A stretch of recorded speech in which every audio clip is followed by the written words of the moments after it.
আজকের দিন দুটো দোয়া আপনারা পড়বেন স্পেশালি। একটা হলো তাকবীর, যেটা আমরা দেই, আল্লাহু আকবার লা ইলাহা ইল্লাল্লাহ ওয়াল্লাহু আকবার ওয়ালিল্লাহিল হামদ, এবং আইয়ামে তাশরিকের শেষ পর্যন্ত মানে ঈদুল আজহার 3 দিন পর্যন্ত এটা পড়তেই থাকবেন ইনশাআল্লাহ তাআলা।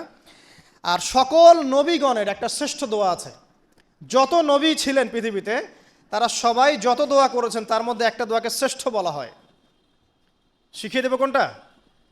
সেটা হলো লা ইলাহা ইল্লাল্লাহ ওয়াহদাহু লা শারীকা লাহ লাহুল মুলক ওয়া লাহুল হামদ ওয়া হুয়া আলা কুল্লি শাইইন কাদির। এই দোয়াটা দিনে যে ব্যক্তি 100 বার পড়বে, ওই দিন আল্লাহর লিস্টে ওই ব্যক্তি ছাড়া বেশি আমলকারী কেউ হতে পারবে না। তবে সেই ব্যক্তি ব্যতীত যে এর চেয়ে বেশি পড়েছে, কেউ 200 300 500 পড়েছে, তখন সে বেশি র্যাঙ্কিংয়ে শীর্ষে চলে যাবে আর কি। মিনিমাম 100 বার। আরও ফজিলত হচ্ছে 100 বার যদি আপনি পড়েন, ওই দিন শয়তান আপনাকে স্পর্শ করতে পারবেন ইনশাআল্লাহ, এবং আপনার আমলনামা থেকে 100 গুনাহ মিটিয়ে ফেলা হবে, 100 নেকি লিখে দেওয়া হবে ইনশাআল্লাহ। অতএব আজকে আমরা এই দোয়াটা পড়তে পারি, লা ইলাহা ইল্লাল্লাহ ওয়াহদাহু লা শারীকা লাহ লাহুল মুলক ওয়া লাহুল হামদ ওয়া হুয়া আলা কুল্লি শাইইন কাদির। এরপরে আসেন, এই দিন একটা ফজিলত হচ্ছে, আজকের দিনটা হচ্ছে হজের দিন, হজ আকবরের দিন। আমরা অনেকেই হজটাকে তুচ্ছ মনে করি, অনেকের সামর্থ্য আছে কিন্তু হজ করতে যাই না। আছেন এমন মানুষ? দুনিয়ার চাকচিক্য নিয়ে ব্যস্ত আছে, কিন্তু হজ ফরজ হয়ে গেছে সেই কবে হজ করতে যাই না। মনে করি মেয়ের বিয়ে দিয়ে শেষ বয়সে যাব, তাই না? অথচ হজ করতে হয় ইয়াং বয়সে, যদি সামর্থ্য থাকে ইয়াং বয়সে হজ করতে হবে। আমরা কিছু ফজিলত জেনে নেই এবং আল্লাহর কাছে দোয়া করি, আল্লাহ পাক আজকে আমাদের এই ক্ষুদ্র মসজিদে যত মুসল্লি উপস্থিত আছে, আল্লাহ পাক সবার তাকদিরে হজে আকবর নসিব করুন, আমিন। এবং মাকবুল আর মাবরুর হজ করার তৌফিক আল্লাহ পাক আমাদের সবাইকে দান করুন, আমিন।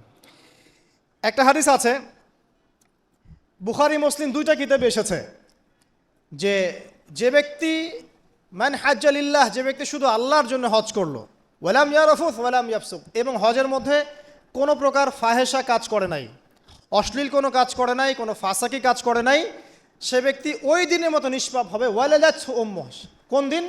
ইয়াউমু ওয়ালাদাতহু উম্মুহ, যেদিন তার মা তাকে জন্ম দিয়েছিল। এটা সবচেয়ে বড় বেনিফিট। আরেকটা হাদিসে আছে যে মাকবুল হজ, একটা মাকবুল হজের জাযা জান্নাত ছাড়া আর কিছুই না। একটা মাকবুল হজের জাযা বা প্রতিদান হচ্ছে জান্নাত ছাড়া আর কিছুই না।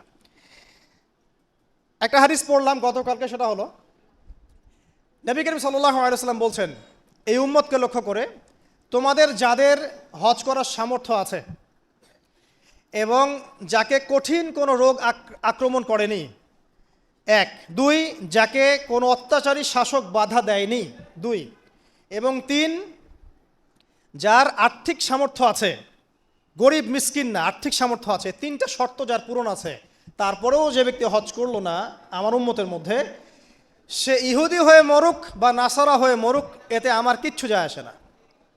নাউজুবিল্লাহ। শুনতে পাচ্ছেন কথা? মানে হজের সামর্থ্য আছে, রোগ নাই, অর্থনৈতিক সামর্থ্য আছে, কোনো শাসক তাকে বাধাও দিচ্ছে না, এরপরেও সে হজ করলো না, নবীজি বলছেন এ ইহুদি হয়ে মারা যাক বা নাসারা হয়ে মারা যাক, এতে আমার কিচ্ছু যায় আসে না। নাউজুবিল্লাহ।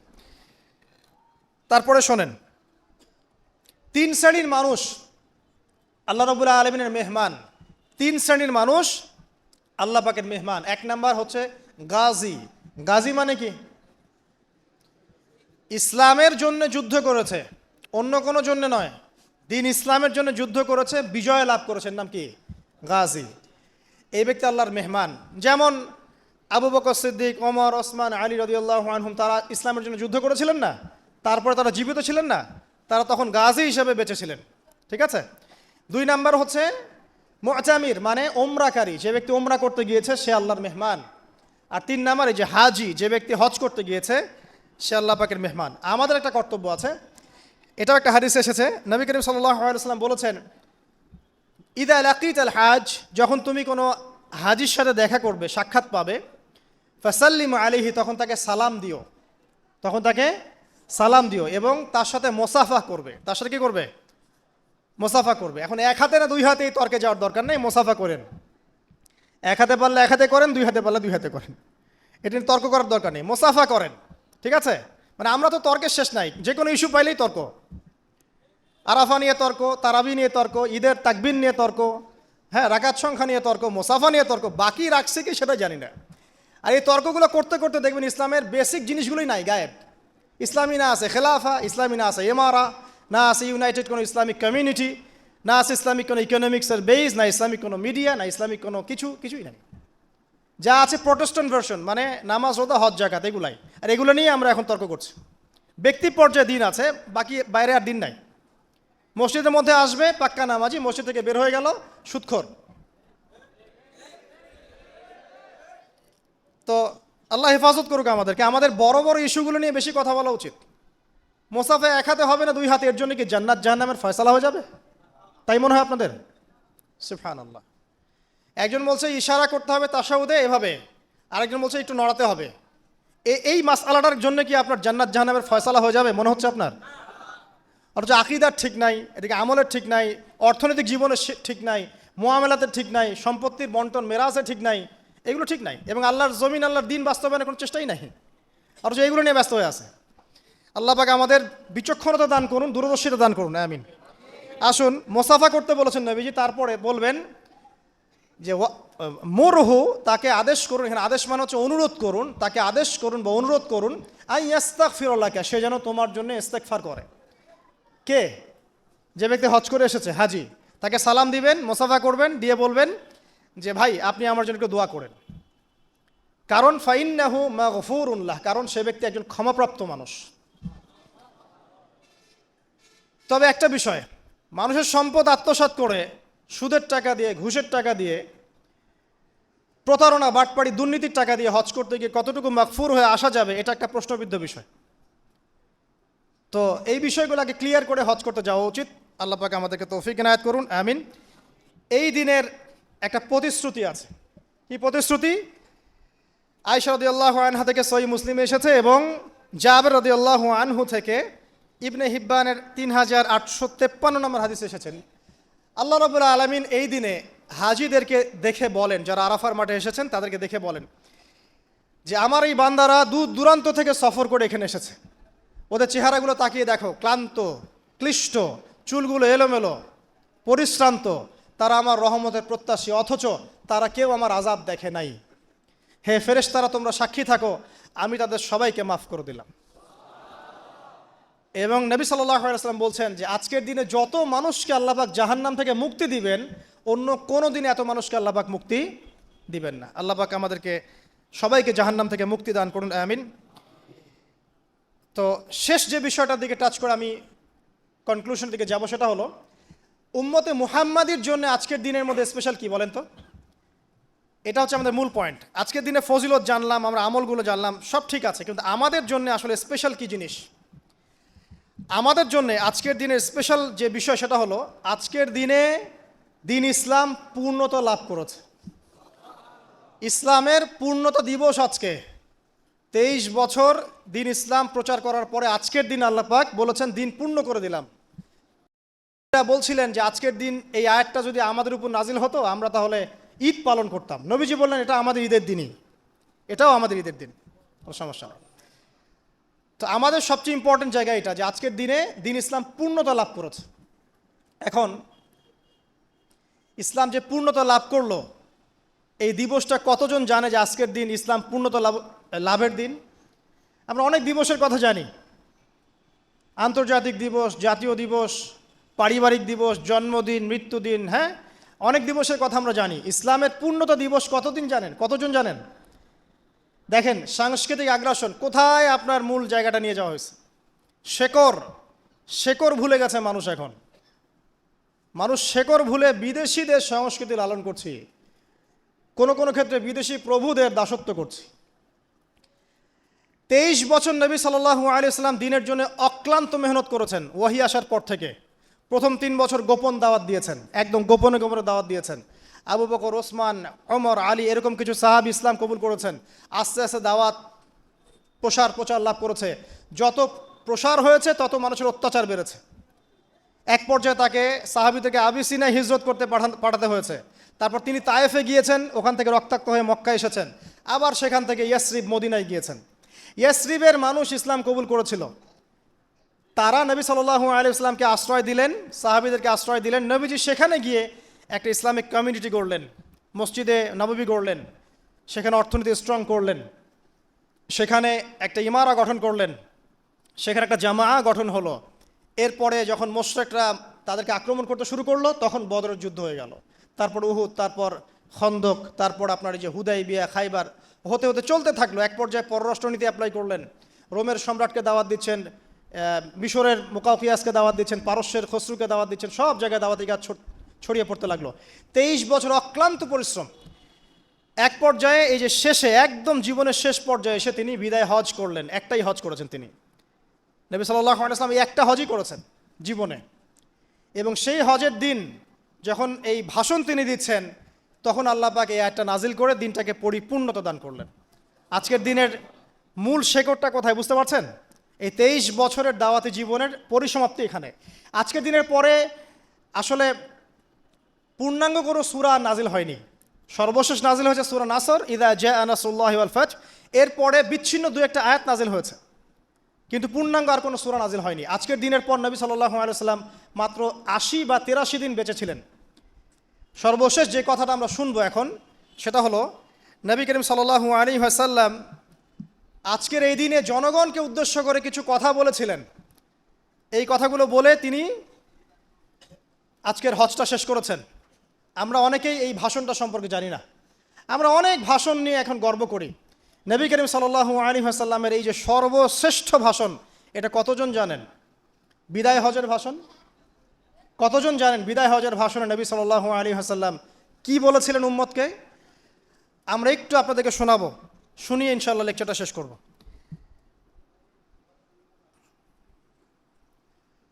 নবী করিম সাল্লাল্লাহু আলাইহি ওয়াসাল্লাম আজকের এই দিনে 31টা বিষয়ে উম্মতকে নির্দেশ দিয়েছেন। 31টা বিষয়, সবগুলো বলার সময় পাওয়া যাবে না, আমি কয়েকটা কথা বলছি। খুব ভালো হতো যদি আমি অ্যারাবিকটা বলার পরে বাংলাটা বলার সময় পেতাম। আমার হাতে 5 মিনিট সময় আছে এখন, কারণ অ্যারাবিকটার যে ভাব গাম্ভীর্যটা বাংলা আসলে আসবে না। তারপরে আমি চেষ্টা করছি। নবী করিম সাল্লাল্লাহু আলাইহি ওয়াসাল্লাম সবার সামনে দাঁড়িয়ে দীর্ঘ 23 বছর অক্লান্ত পরিশ্রম করে দাওয়াতি মিশন কমপ্লিট করার পরে সবাইকে সমবেত করে একটা হজ করলেন। হজ করার পরে তিনি গুরুগম্ভীর কণ্ঠে বলছেন, হৃদয়ের সমস্ত আবেগ বের করে দিয়ে বলছেন, হে জনগণ, আইয়ুহান নাস, হে জনগণ, আমি জানি না আজকের পর তোমাদের সাথে আমি কখনো মিলিত হতে পারবো কিনা। একটু চিন্তা করেন, সাহাবীরা সামনে দাঁড়িয়ে আছেন, নবীজি দাঁড়িয়ে এই কথাটা বলছেন, হে জনগণ, আমি জানি না আজকের পরে আমি তোমাদের সাথে মিলিত হতে পারবো কিনা। অতএব যে ব্যক্তি আজকে আমার এই কথাগুলোকে স্মরণ রাখবে, সে যেন অন্যের কাছে এই কথাগুলো পৌঁছে দেয়। হতে পারে যার কাছে পৌঁছে দেওয়া হচ্ছে সেই এই কথাগুলোকে বেশি সংরক্ষণ করতে পারবে। আল্লাহ পাক তার প্রতি রহম করুন যে আমার এই কথাগুলোকে অন্যের কাছে পৌঁছে দিবে। নবীজির ভাষণ। এরপর নবীজি বলছেন, জেনে রাখো নিশ্চয়ই তোমাদের পরস্পরের, মুসলিমদের পরস্পরের সম্পদ, পরস্পরের রক্ত, পরস্পরের এই যে জান, মাল, ইজ্জত, এগুলো একে অপরের জন্য হারাম। মুসলিমদের পরস্পরের রক্ত, পরস্পরের ইজ্জত, সম্মান একে অপরের জন্য হারাম। এর হানি করা একে অপরের জন্য হারাম। ঠিক যেমন আজকের এই দিন হারাম, এই শহর হারাম, এই মাসও হারাম। নবী করিম সাল্লাল্লাহু আলাইহি ওয়াসাল্লাম বলছিলেন, জেনে রাখো 3টা বিষয়ে যেন তোমাদের অন্তর কখনো খেয়ানত না করে। 3টা বিষয়ে তোমাদের অন্তর যেন কখনো খেয়ানত না করে। 1, তোমরা যে কাজটাই করবা শুধু আল্লাহ পাকের সন্তুষ্টির জন্য করবে। তোমরা যে কাজই করবে শুধু আল্লাহর সন্তুষ্টির জন্য করবে। তোমাদের শাসকবর্গের কল্যাণ কামনা করবে। তোমাদের শাসকবর্গের কল্যাণ কামনা করবে। 3 নাম্বার, মুসলিমদের জামাতকে আঁকড়ে ধরে রাখবে। মুসলিমদের ইউনাইটেড কমিউনিটিকে আঁকড়ে ধরে থাকবে। এই 3টা বিষয় পালনের ক্ষেত্রে তোমাদের অন্তর যেন খেয়ানত না করে।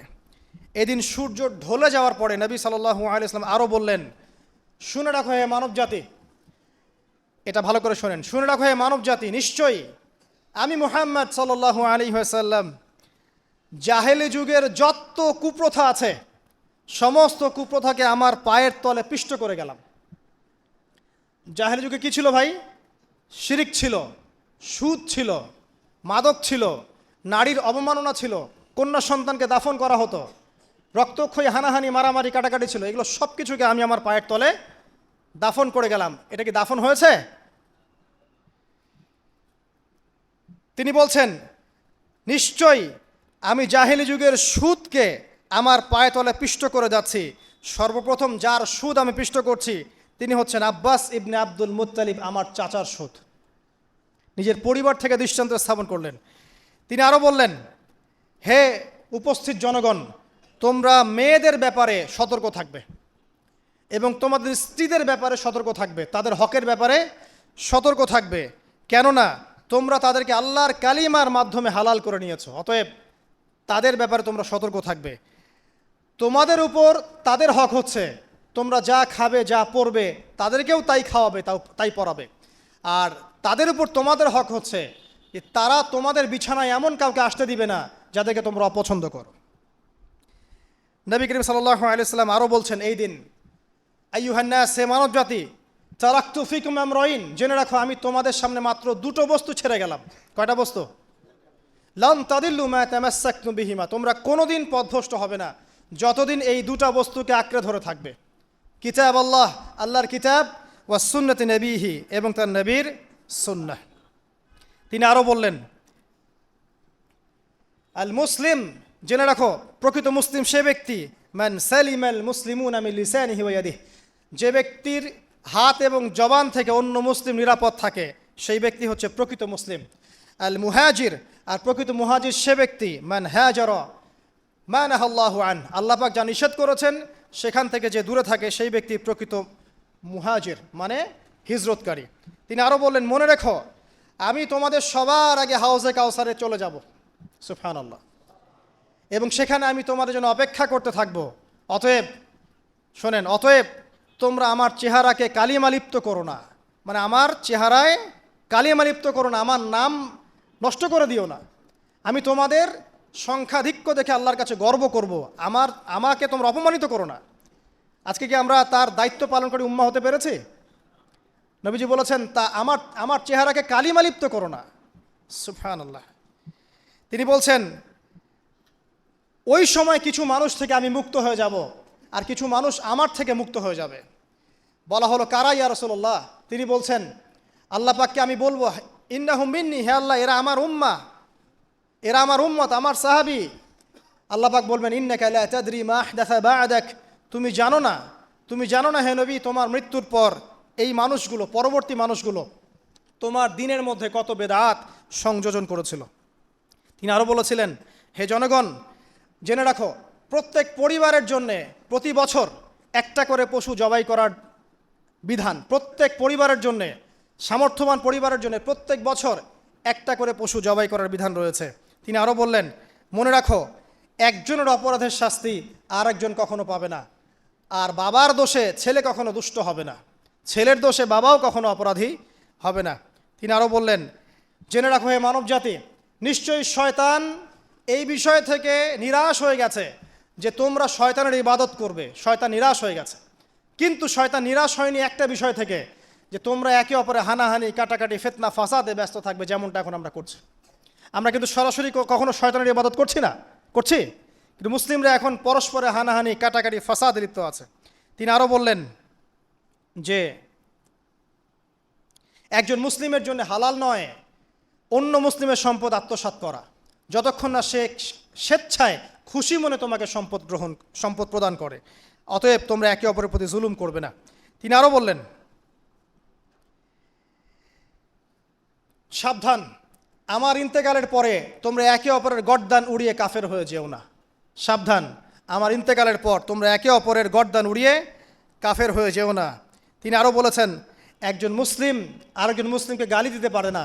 যদি একজন মুসলিম আরেকজন মুসলিমকে গালি দেয় এটা হচ্ছে ফাসেকি, এবং একজন মুসলিম যদি আরেকজন মুসলিমের সাথে যুদ্ধ করে এটা হবে এক প্রকার কুফরি। তিনি আরও বলেছেন, হে জনগণ, জেনে রাখো আমার পরে কোনো নবী নেই, আর আমার পরে তোমরা ব্যতীত আর কোনো উম্মতও নেই। এর চেয়ে স্পষ্ট কথা হতে পারে? আমার পরে কোনো নবী নেই আর আমার পরে তোমরা ছাড়া কোনো উম্মতও নেই। তাহলে আমরা যখন নতুন নতুন নবী বানিয়ে নিচ্ছি, কোনো ক্ষেত্রে বলছি একজন ব্যক্তি ছিলেন, সে নিজে ঈসাও ছিল, সে মাহদিও ছিল, সে নবীও ছিল, নাউযুবিল্লাহ। এবং দিন দিন মানুষ এই খাতায় নাম লিখাচ্ছে, সুবহানাল্লাহ। সর্বশেষ তিনি বললেন, যে যদি তোমাদের উপরে, হে মানব জাতি জেনে রাখো, যদি তোমাদের উপরে একটা নাক কাটা কালো কুৎসিত কোনো আমির বা শাসকও চলে আসেন এবং সে যদি তোমাদেরকে আল্লাহর রাস্তায়, আল্লাহর কিতাব সুন্নাহ অনুযায়ী পরিচালিত করেন, তোমরা অবশ্যই তার আনুগত্য করবে, তার বিরুদ্ধে বিদ্রোহ করবে না, তার আনুগত্য করবে।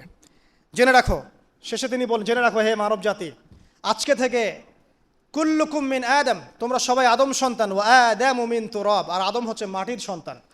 আরবের উপর অনারবের, অনারবের উপর আরবের, সাদার উপর কালোর, কালোর উপর সাদার, লালের উপর কালোর অথবা কালোর উপর লালের কোনো রকম প্রাধান্য নাই।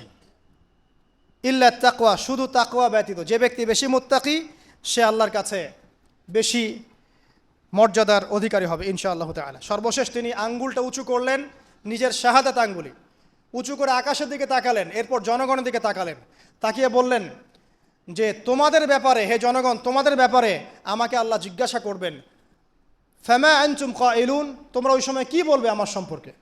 তখন সাহাবীরা বললেন, আমরা বলবো যে আপনি বাল্লাগতা রিসালাতাক, আপনি আপনার রিসালাত পৌঁছে দিয়েছেন, ওয়াজ্জা আমানাতাক, আপনার আমানত পূর্ণ করেছেন, ওয়া নাসাহতা উম্মাতাক, এবং আপনি আপনার উম্মতকে নসিহত করেছেন। সুবহানাল্লাহ। এরপরে তিনি আকাশের দিকে তাকিয়ে বললেন, আল্লাহুম্মা ফাশহাদ, হে আল্লাহ আপনি সাক্ষী থাকেন। আল্লাহুম্মা ফাশহাদ, হে আল্লাহ আপনি সাক্ষী থাকেন। আল্লাহুম্মা ফাশহাদ, হে আল্লাহ আপনি সাক্ষী থাকেন যে আমি আমার দায়িত্ব পৌঁছে দিয়েছি। এরপরে নাজিল হলো আল ইয়াউমা আকমালতু লাকুম দীনাকুম ওয়া আতমামতু আলাইকুম নি'মাতি ওয়া রাদিতু লাকুমুল ইসলাম দীনান। এই হলো বিদায় হজ, আজকের এই আরাফার প্রেক্ষাপট।